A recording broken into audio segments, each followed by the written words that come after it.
I think that if you ask anybody in this community in the Magic Valley what has been the big story of the last 6 months in this area, you'd probably get an answer related not necessarily to water issues or any any general crime issues, but it would come down to well some of the issues we had nationally over the weekend in places like Minnesota, New Jersey, and New York, and there have been I guess multiple groups. I won't say one. There have been multiple groups of concerned citizens who have been extremely active in all of this. And whether you agree with them or not, you have to appreciate the fact they've been working very hard on this issue over the last several months. 7 minutes after 9 o'clock, Bill Colley with you on Top Story on News Radio 1310, KLIX and News Radio 1310.com. 56 right now. And we're joined by a guest this morning who's been working with them. His name is Lee Stranahan. They had an event last week, and I was unable to get there, but I got contacted over the weekend, and somebody asked if I would like to have Lee on the air with us, and I said sure. I'd like to get his perspective on the program. He's working right now on a project called Great Hometown, greathometown.com. But first of all, welcome to our program. Bill, thanks very much for having me. Really appreciate it. Your interest in this has been somewhat professional, from what I understand, at least in the beginning, right? Yeah, absolutely. I'm not. I'm the lead investigative reporter for Breitbart News, and obviously we've gotten as a company a little bit of press lately because about a month ago, Steve Bannon, who's my friend and was my boss, has now taken over the Donald Trump campaign as CEO. He's now running the Trump campaign, and I got to say, anybody who's noticed a change in the Trump campaign in the past month, and particularly in the poll numbers. I don't want to toot someone else's horn, but Steve really deserves a lot of credit. I know Steve very, very well, and Steve, all the good stuff that happened, Donald Trump going to Louisiana, his inroads in the black community, all of this stuff happened after Steve came on, and so that was really part of my thing. I mean, I know Steve well, and we've talked a lot about not just Trump as a personality, because I think that as a personality. Trump, some people like him, some people don't like him. But there really are a set of ideas behind the Trump campaign. And I think that this anti-establishment populism is a really important one. And the other one for Trump is obviously America First, his Make America Great Again idea. So I came up here to look into the Fawnbrook assault. I'd looked into it a little bit on the ground, but I go places. And I looked into the wider issues about what was going on, and I found that refugee resettlement has been a controversial issue prior to that assault. That assault happened, where the 5-year-old girl was attacked by the refugee boys here in Twin. But the refugee resettlement issue was already controversial. People were already questioning what was going on with that, particularly since, obviously, refugee resettlement has a long history in Idaho and here in Twin Falls. It goes back 30 years or so. But in the past 5 or 6 years, it's become vast majority of Muslim refugees coming in. And I think that, as you point out aptly, given everything that went on not just this weekend, but the rise of Islamist terrorism in the past few years, the notable rise of Islamist terrorism, I think people were questioning that before. Like, why are we bringing so many Muslims into Twin? Idaho has the largest per capita number of refugees of any state in the country. Not the largest number, but, refugees to citizens. Idaho's got the largest number in the country. And I think a lot of people statewide and also here in the Magic Valley are looking at that. I've been following the issue obviously for well over a year myself, and I've talked to the governor. Our governor, I think, was the first governor in the country to come out and say, I think we need a pause in this program for the time being until we figure out who happens to be who that's coming here. And then you had 18 or 19 governors, I think, nationwide that immediately followed him on that. And I've talked to state legislators. I've talked to people in city and county government about this. And I see what goes on at city council meetings, and it's a little harsh. Now, the question I guess I have to ask, because I do have a lot of friends who are down there making the arguments, but what is it that they expect city government to do? Because it almost seems like on the local level, anybody who's been elected to office really has their hands tied on this. Well, I think one thing they didn't expect him to do was to call them racist, which is what happened. I think that there were attacks from the city council, and I wrote a story about one of them, Greg Lanting, uh, actually attacked the family of the victim on Facebook and said things that demonstrably were false about that family. Now, Mr. Lanting has subsequently apologized, which I gave him credit for at the time, and immediately reported that he had apologized for that. So I do give him credit for that. But it's really an unusual situation for the city council to be actively attacking the parents of a rape victim. And since I've been up here in Twin in the past month and a half, there was also another Muslim refugee who molested a mentally retarded woman. Right. And and then there was another refugee who came back to Twin to try to murder a couple of people that he'd met in the refugee program. He'd been down in Utah. He came back to Twin with a knife and wanted to kill him. And again, for the number of refugees that are in Twin as a percentage of population, right? Uh, you're getting some fairly high numbers, and so I think the number one thing the city council could have done was not attack the people raising issues. But look, we've seen this nationally. This is no, um, there's nothing new about this. And the political correctness that's going on right now, where if you raise a question, you're immediately attacked as a racist, a xenophobe, whatever, right? You're, Islamophobe, whatever. That sort of thing is happening on a national scale, but it's also happening here in Twin. And that's one of the reasons that as a national reporter, I found what was going on in Idaho and in Twin Falls in particular to be of national interest because it's kind of a microcosm of the problems that we're seeing across the country. But it's at an earlier stage here. It's Twin Falls isn't New York or L.A., where you could drop 1,000 refugees on busloads of refugees there this afternoon, and nobody would notice. Does that make sense? Like, It does, sure. so here, if you go out to a shopping center, as I've done plenty, you notice the hijabs a little bit more, right?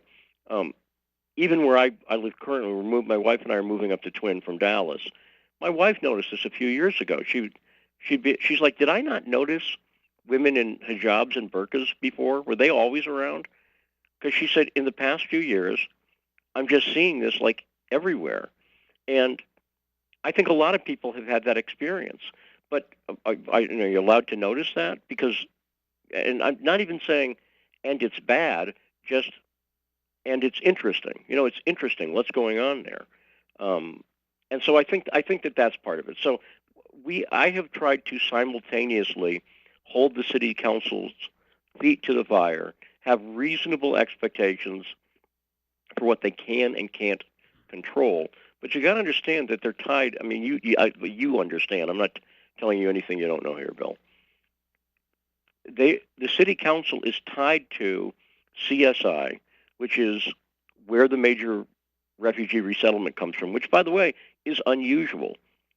Um, you don't have refugee resettlement so tightly tied to, effectively a community's college every place where this happens. That's really unusual. Well, if I could interrupt for a moment, Of course, let's yeah. just say that CSI tomorrow disowned the program. Wouldn't the program just move 3 blocks off campus and start all over again? It might, but part of it is CSI is also very tightly connected to the business community. For instance, the small business development stuff that happens is all in CSI. That's in the same office as Region 4, which is another big economic part of the economic engine. And so when you look at the drive for refugees nationally, I see it as part of a globalist movement. In other words, look, you have Hamdi Ulakai, the CEO of Chobani. Everyone knows the relationship of Chobani to Twin. He's one of the leading advocates of refugee resettlement nationwide, and he's closely allied with Bill Clinton, who he appeared with a half-hour speech, Hillary Clinton, who's tweeted about Chobani, Chuck Schumer, the Democrat senator from New York, right? So he's got and John Podesta, who's the former Clinton chief of staff, uh, has worked with Ulikaya. So Hamdi Ulikaya is a heavily connected non-American. He's Turkish. He still hasn't gotten his citizenship, which no one's explained to me ever. In fact, when we asked Chobani officially, is he a U.S. citizen? Their response was no comment. Now, that's bizarre to me, right? If I ask you, are you a U.S. citizen? The answer might be yes, it might be no, but it's not usually no comment. And I think that broadly throughout the country, we're seeing refugees brought in, and there's no doubt it lowers wages, right? It is in fact um, lowering wages and creating a different employment situation, which is exactly what the goal is. That's what they want to do with it now. It's no longer let's get rid of the refugee crisis by solving the thing that caused it, which was Hillary Clinton's policy in Syria. Let's be very clear on that. I went to Lebanon in 2013.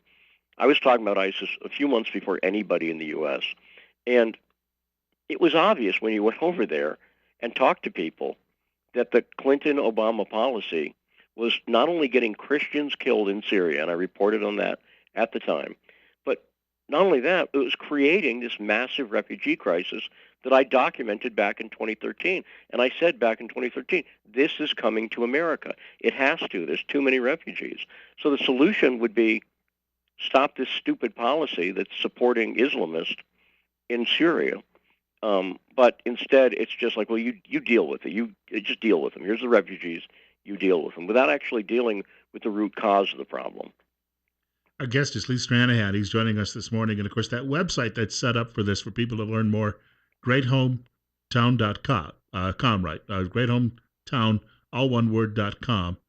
People can take a look at that. Can you stick around for a few more minutes? I have a hard break coming up. Yeah, of course. And that'll be about a 3 minute break or so, but we'll continue with Lee Stranahan from Breitbart in just a couple of minutes, right here on News Radio 1310 KLIX and News Radio 1310.com. And we're talking refugee resettlement. And I do point out, he has been in this community now for a number of months doing his research on all of this. And I have a question for him coming up in the next segment, just on a recommendation or two he might have about what direction as a community we could go from here.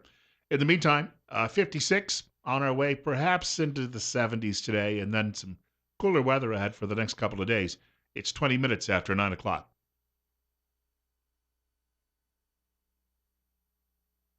We're talking refugee resettlement with Lee Stranahan, who, of course, is with Breitbart News and also working on the local level with this organization. And as we pointed out, there's a website, greathometown.com, you can check out as well. And one of the questions I have, because as I pointed out in the past, you have a lot of people on the local level in government who do feel their hands are tied, and will tell you off the record that they're a little concerned or very concerned about what we're seeing in this community when it comes to refugee resettlement.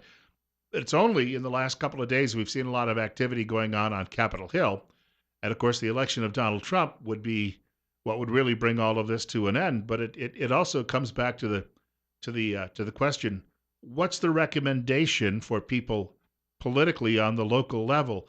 And Lee, I guess that's a question you put a lot of thought into. Yeah, it absolutely is. There's a great activist community in Twin Falls, and I say that as somebody who's traveled around the country a lot. And I'm a Republican, but I've seen a lot of Republicans in a lot of the country. They simply aren't active. So it's one thing to stay at home and complain on Twitter and Facebook, and I've done plenty of that myself.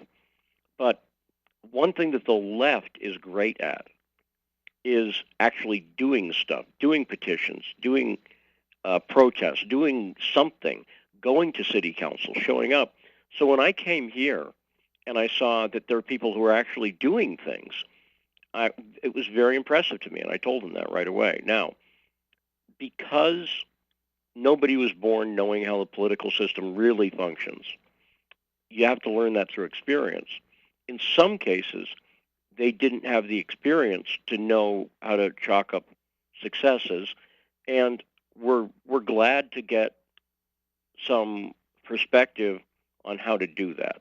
And I went to the economic development meeting last week, and there was a 6:30 a.m. meeting over at CSI with a number of people from the city council there, and a presentation by Mr. Rothwell as the city manager.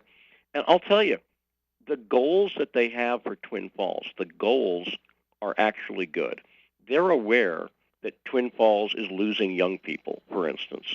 They're aware that Twin Falls is having trouble attracting young professionals. And that's true. And the problem is, while these big plants, Glambia, Chobani, Cliff Bar, have brought some economic benefits to Twin Falls, there's also some downsides, and one of them is relatively low wage factory jobs. Although they can be good for the economy, um, in some ways, they don't attract people. They don't really bring the kind of stuff that the city council clearly wants to bring, but I don't think quite knows how to yet. So what we're trying to do with GreatHometown.com is we realized that the Trump campaign at a national level is a nationalist populist movement. Nationalist, Donald Trump, America first, right? And he's anti-establishment. And a lot of the establishment, you talk about who's in favor of immigration reform that would make citizens out of illegals, or who's in favor of this refugee program. Interestingly, it's McCain and Clinton, or it's John McCain and Clinton. We just saw yesterday who's George H.W. Bush going to vote for? Hillary Clinton. And who's been pushing this foreign policy that creates the refugees? It's the establishment Republicans like the Bushes and the Clintons, right? And so uh, that's the establishment that Trump is fighting. We're trying to fight that too on a local level. At GreatHometown.com, we're saying some of these issues have to be handled locally.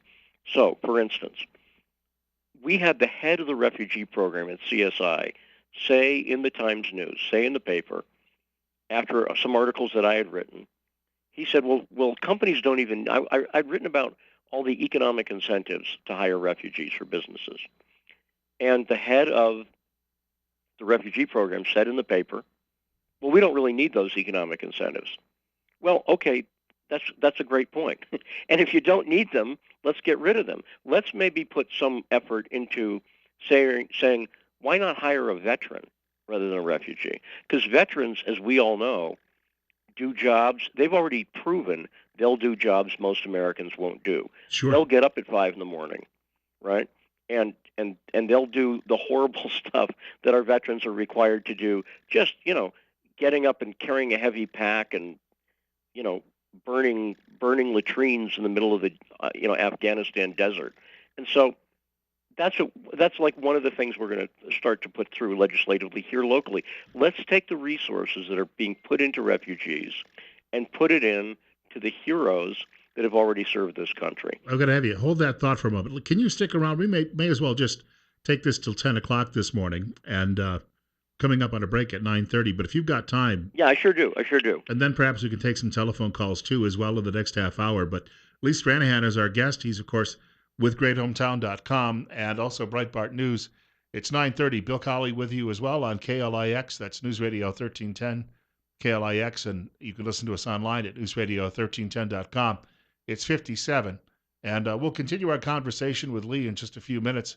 We're talking refugee resettlement and the direction this community is going, and perhaps the direction the government is going, maybe on the national level, but perhaps what even government could do on the local level. More details on all of that in just a few minutes. We'll get back to our guest, Lee Stranahan, in just a moment. He's from Breitbart News and, of course, also working with a local group, and you can find out more about what they're doing at greathometown.com. Just a quick reminder, though, I think that this is appointment radio most mornings, but if you're having difficulty hearing us, you need to give a telephone call to Dr. Christine Pickup, a doctor of audiology at Mount Harrison Audiology in Rupert. She reminds you that when you're hearing, it's what's going on between your ears that counts. The brain is where sound becomes the details, and your brain has to work harder to make that happen. If you're struggling, when the sound signals from your ears are compromised, the brain is working harder to fill in the gaps, and that extra effort does take a toll. Don't let your brain down. Take care of your hearing with the help of Mount Harrison Audiology. Call the office at 208 312 0957 or go online montharrisonaudiology.com. 934, it's 54. Bill Colley with you this morning on Top Story on News Radio 1310 KLIX, newsradio1310.com. But as I mentioned, Lee Stranahan is going to be joining us for the rest of the hour, or staying with us for the rest of the hour. Question for you on what you were just talking about with plans for, having a more self-sustaining hometown economic development. I would think that a lot of people on the political class would agree with that, but it seems to me a lot of bridges have been burned over the last few months, maybe on both sides, and difficult to see how everyone can get back on the same page and work together. Is there an idea you've got that would maybe make that a little bit easier? Well, I went to the city council meeting this past Monday and spoke briefly, and in the public comment section, and I specifically, for instance, made sure to be non. I'm not afraid to be confrontational, but I made a point to say that I'd been to the economic council meeting. I agree with the goals, and I said, for instance, they've been talking about urban development here in Twin for years now, as far as I understand, right? And they're still talking about it, and I think that's a good idea. But let's talk about how to achieve it, right? It just a simple thing, and I brought this up. I said if you're going to revitalize downtown, you need some anchor businesses down there that make people want to go downtown. In other words, downtown could have the nicest sidewalks in the world, but unless you have a reason to go, it could have the greatest city hall in the world. But that's not. You're not going to pack up the wife and kids and say, "Honey, let's go down to City Hall." Um, so you need to have some kind of anchor businesses, and you only get 2 minutes to talk at the city council meeting. So I didn't get into a couple of ideas I have there, but I was trying to bring up positive ideas that I think 80% of the people would just go, "Yep, I agree with that. That makes." I mean, it's just common sense, right? And try to help fill some of the holes uh, that the city council and the city manager have. Where, like I say, some of the goals that they have, I think, are very good. But look, I believe they would be the first to admit they're open to good ideas, no matter where they come from. So, you know, I said this to people in city government. I said I want you to think of our group, GreatHometown.com, as loyal opposition. Right? We really have the same goal. I think. Let's assume that everybody here means it when they say the city council, the city manager, everybody, that they want to make Twin Falls a better place to live for everybody. And we're going to hold their feet to the fire on some issues where we don't agree with them, but we're going to work with them. We're a small government group. We believe in smaller government. We're not trying to get a government grant to do what we're doing. We take a private approach to it, and so we're not going to the city council ever hat in hand. Give us money to do this thing, um, but but ideas are free, right? And saying stuff like, let's think about what kind of anchor businesses. I mean, a specific. I'll spend 15 seconds on this. Because I could talk about it for 10 minutes. But what if, for instance, you had the kind of thing that they have in Seattle, Pike's Place, a public market downtown, where there were stands where you could buy fresh produce, fresh, you know, uh, you know, custom sausage or something like that.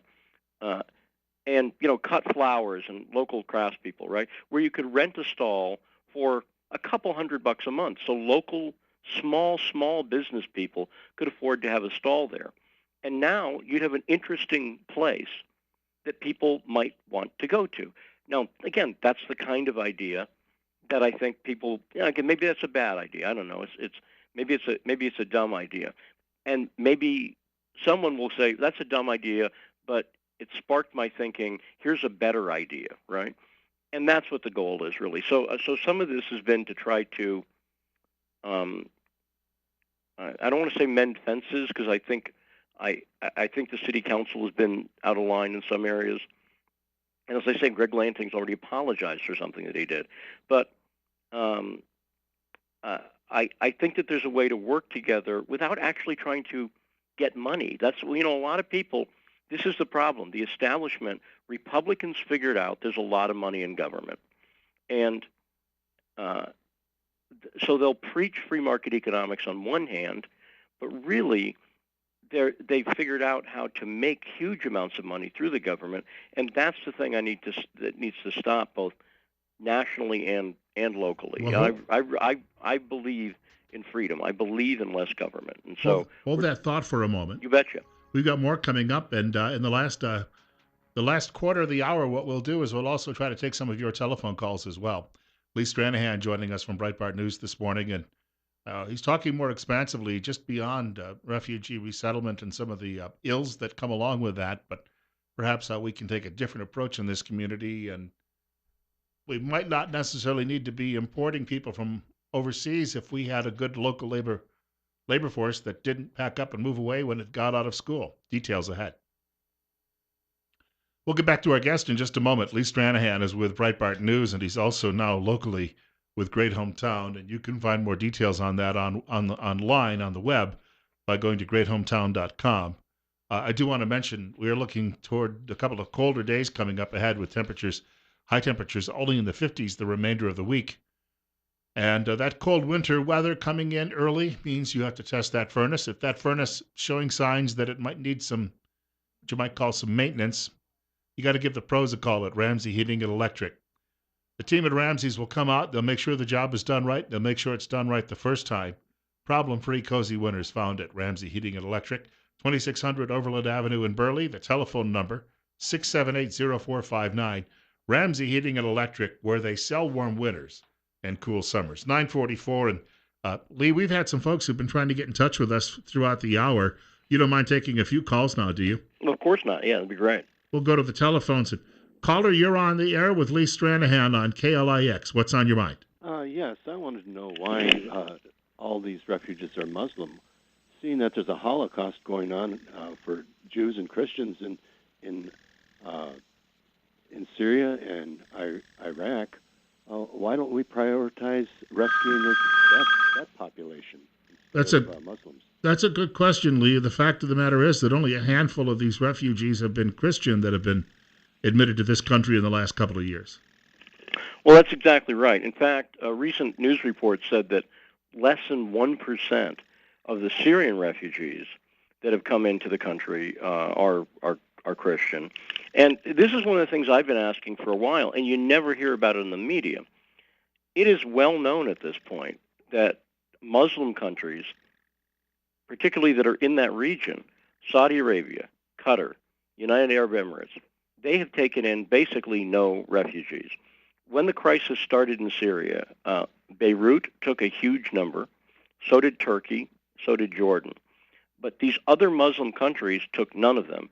And just culturally, even if I'm looking at it from the perspective of the Muslims, I would think that a Muslim would be more comfortable in a country that shares the Arabic language, that shares the Muslim culture. But why didn't Saudi Arabia take in refugees? Why didn't they do it? Well, their answer is they were afraid of terrorism. So I guess they're racist too, right? This is what bothers me with the political correctness of anybody who brings up the issue and goes, well, what about terrorism? They're immediately branded as a racist, right? Well, I guess the Muslim Saudi Arabian country, the home of Mecca, I guess they're racist against Muslims too. So here's a question, and I have talked to a great many people, Democrats and Republicans in this community, and officially, if you ask them, I sat in here during campaign season last year and watched people squirm when the question came up because they were worried about answering it and maybe offending one group or another. But off the record, they will tell you that they're highly concerned about all of this. What does it take to perhaps bring them out? How do if they have that concern?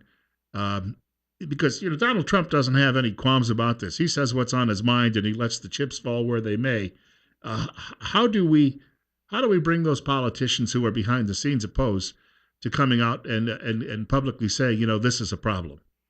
Well, it's tricky because first off, you have to deal with the forces, even in a town like Twin, and that's one of the reasons I like. I love the people here.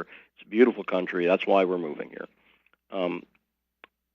But you need to get people to deal with the forces, and they say people don't like to talk about religion and politics. So let's talk about them. For instance, among the people who are very pro refugee program have been the Catholic Church, the Lutheran Church, and the LDS, the Mormon Church. And all those churches are directly involved with the refugee program. Now, of course, the believers in a church, I'm not interested in debating doctrine or anything like that with anybody. People obviously have a right. There's a variety of religious views. I'm talking about the churches as institutions, as big institutions, right? So if your church has come out and said, we're pro-refugee, that creates a certain amount of pressure. If you're a parishioner of that church, if you're part of that stake, if you're involved in that, there's a pressure to you should go along with what the church is saying. And I think that that's created a pressure. But again, people, as soon as you start to bring, oh, you're anti-Mormon, you're anti-Catholic, whatever, and I'm not anti any of those things. It's a side discussion to me. But it's one of those things that I think has made the discussion more difficult. Here's another thing, the economic incentive. When you have Hamdi Ulukaya, CEO of Chobani, as one of the country's leading advocates for refugees. He's brought other companies together to advocate for the refugee program, connections to the Clintons, and so on. It becomes a little difficult when you're in Twin Falls to speak up on that guy's major issue. I don't know how else to put it. If you're in a town where one of the leading economic influencers is, if he loves Ford Mustangs and you're more of a Chevy Camaro guy, you're you're going to probably be quiet, just to use a weird analogy, but it's simple human nature. And so I think that those are some of the factors that are affecting some of the politicians. They simply, and I get it, I get it. None of this is demonizing anybody, but the thing about Trump and is because he was already rich and already famous, he can say stuff and whatever. He's outside the system, so I try to do that too to some extent. I'm not a racist. I sleep very well at night. I'm not a racist. I'm not a bigot. And like I say, I went to Beirut to cover this crisis in 2013. So that stuff is just water off a duck's back when it comes to me. I don't I don't worry about being labeled as such. But I'm not a politician. But I think that's part of what we're trying to encourage here is just open dialogue, and that's why I appreciate you so much, Bill, for you and you're not afraid to speak out on these issues, and you're not afraid to have me on as a guest. And I think that that's what's required. I think what's required is a little balance. We have a media that is so biased. Let's just get a little balance in there. You posted a great story on Twitter today from the New York Times talking about how everybody realized the culture has moved so far left. Mm-hmm. It's so far left right now that people are afraid to say anything, and that's what I'm fighting against. When I don't know how you can go to these people and say, perhaps we will back you up if if you need to take a stronger stand, because see, they're worried that someone might get offended and pull his business out of town, and then they get blamed for a loss of jobs. I know how that works.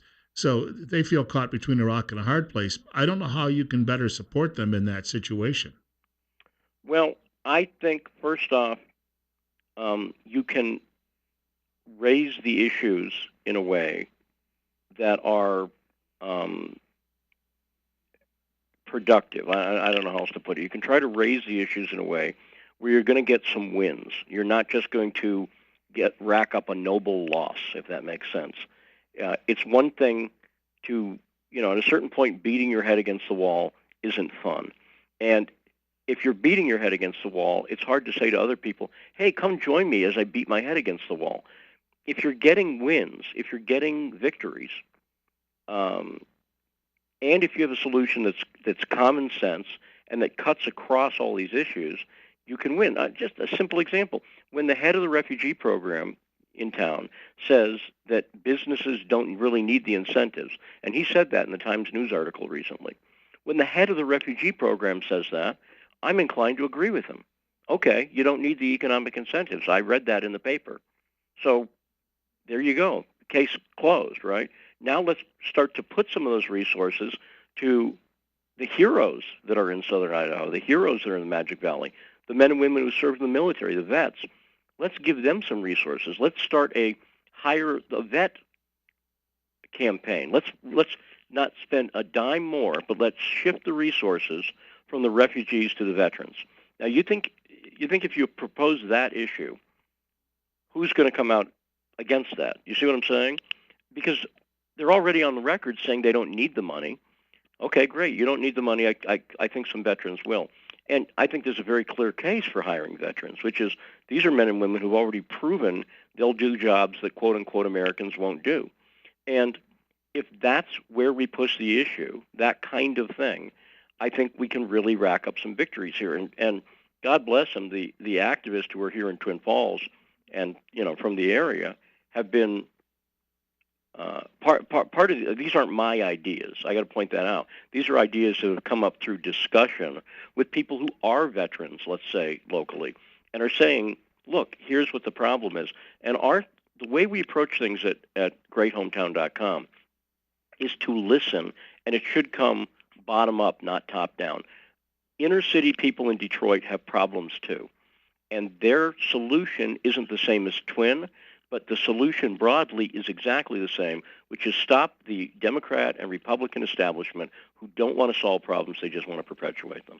Lee Stranahan is our guest this morning on Top Story. 9:54, Bill Colley with you as well. It's 59, and you're listening to News Radio 1310 KLIX and newsradio1310.com.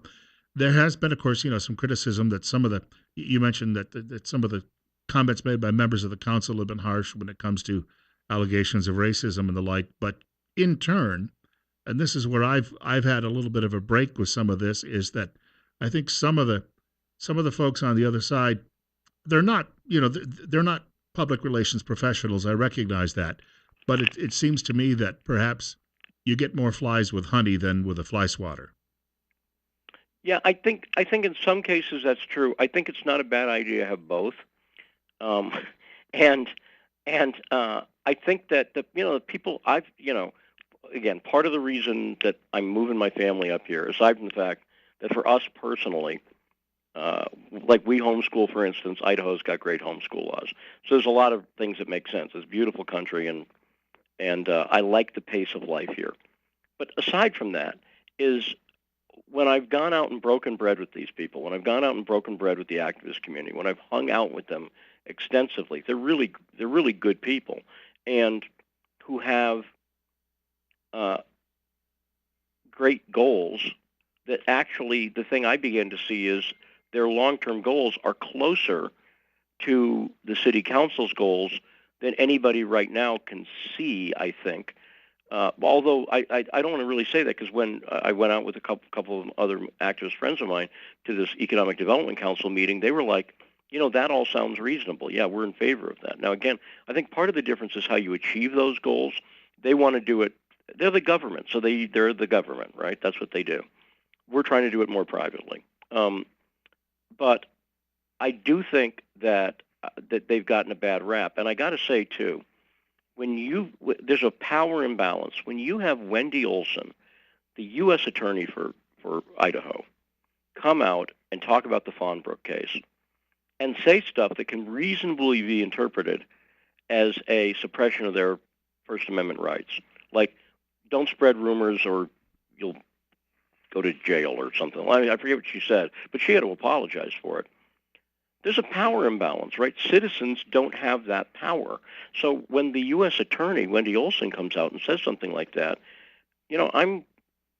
I support the little guy, and I think that that's the kind of thing where I don't think there's any fair comparison between the activities of local activists who are citizens and the most powerful people, the city council in the city, and one of the most powerful people connected to the state, Wendy Olson. So that's why, to me, I'm like, I understand what you're saying, but I do think that the local activists have really gotten a bad rap to some extent. Well, I got to thank you for your time today. And quickly, the website again, for people who'd like to get involved, what would that be? It's greathometown.com. Our slogan is "Make Your Hometown Great Again." And if you want to type in that whole thing, makeyourhometowngreatagain.com, you'll get to the same place. But isn't greathometown.com shorter? Yes. I think it is. Brevity. Hey, I thank you for your time this morning. Likely we'll be talking again, I'm sure, at some point. I sure appreciate it, Bill, and I appreciate you taking the time and all the work you do here. Thanks very much. All right. Good luck, sir. Lee Stranahan joining us this morning. Of course, mentioning he's moving his family to Twin Falls. He is, of course, a reporter for Breitbart News as well. 9:58.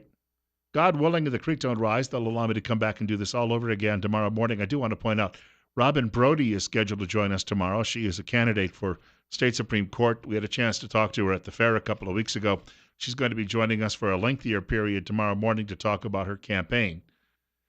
In the meantime, Rush Limbaugh will follow the news at 10 o'clock from Fox. Also coming up following the news at 1 o'clock this afternoon, it's Sean Hannity, Glenn Beck between 4 and 7 o'clock this afternoon, and then Dave Ramsey tonight. All of that ahead on News Radio 1310 KLIX and newsradio1310.com.